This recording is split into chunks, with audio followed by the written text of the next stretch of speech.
One of the major topics at this 75th NATO summit that is taking place in Washington, D.C., is the threat that China and Russia pose to global security.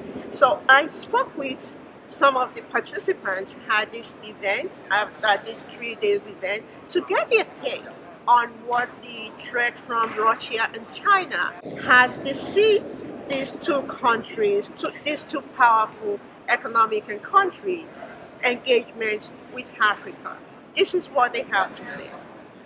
My question is, we are seeing more of Russia and China moving into Africa.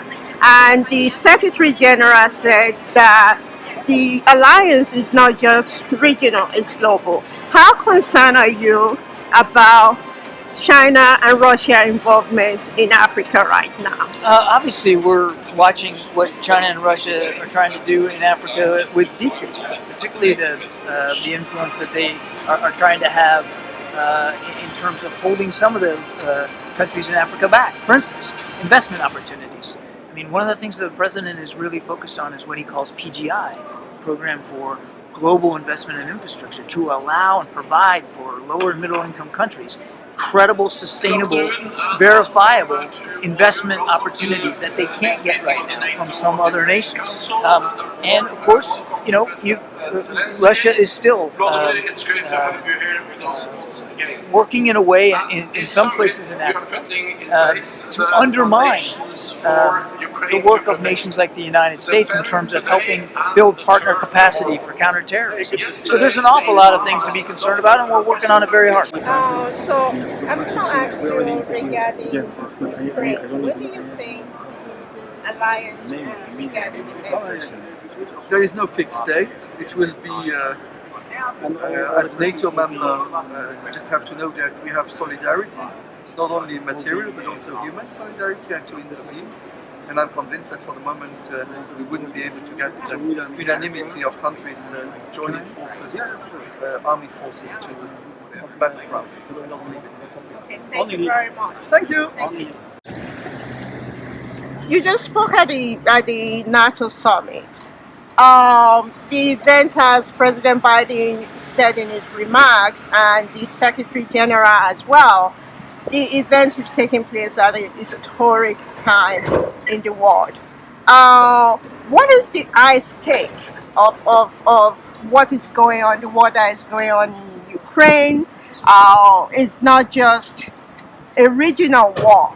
Well, what's at stake is everything that we care about. This is about authoritarian regimes, Russia, China, Iran, against nations and people that care about democracy, respect for sovereignty, respect for freedom of navigation, respect for human rights. That's what's at stake. The particular battleground right now happens to be in Ukraine, but this war started by Russia 10 years ago is totally unnecessary, and it's important for the West to stand up to Russia, to help Ukraine defeat Russia.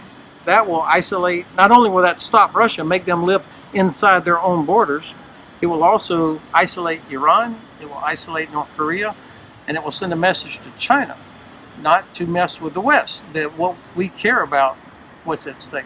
I mean, you just spoke, you mentioned China. It has become more of a growing pain to put it in for many people in the West. But we are seeing them moving, China and Russia moving into Africa and the Middle East. How concerned are you? I'm very concerned, not only because Russia is able to extract resources which help them pay for their war against Ukraine, but it also reflects that we in the West are not paying enough attention to our friends in Africa and the Middle East. And so China and Russia fill the gaps. And there are some corrupt governments there that are willing to let Wagner, for example, operate, extract wealth to no benefit of the people in those countries. So that's why defeating Russia, inflicting such a defeat on them, that they're not able to support operations in Africa as well. What should the U.S. government do I mean, people have said, like, regarding they abandoned Africa to some But extent. the United States should say that it is in our strategic interest that we defeat Russia. Help Ukraine knock Russia back to the 1991 sovereign border and live up to the UN Charter. Russia is a permanent member of the UN Security Council, but yet every single day they violate every rule, every law, every agreement under the United Nations. That's got to be stopped, or they should be, and that will only happen when they're defeated. Okay, thank you very much. Okay.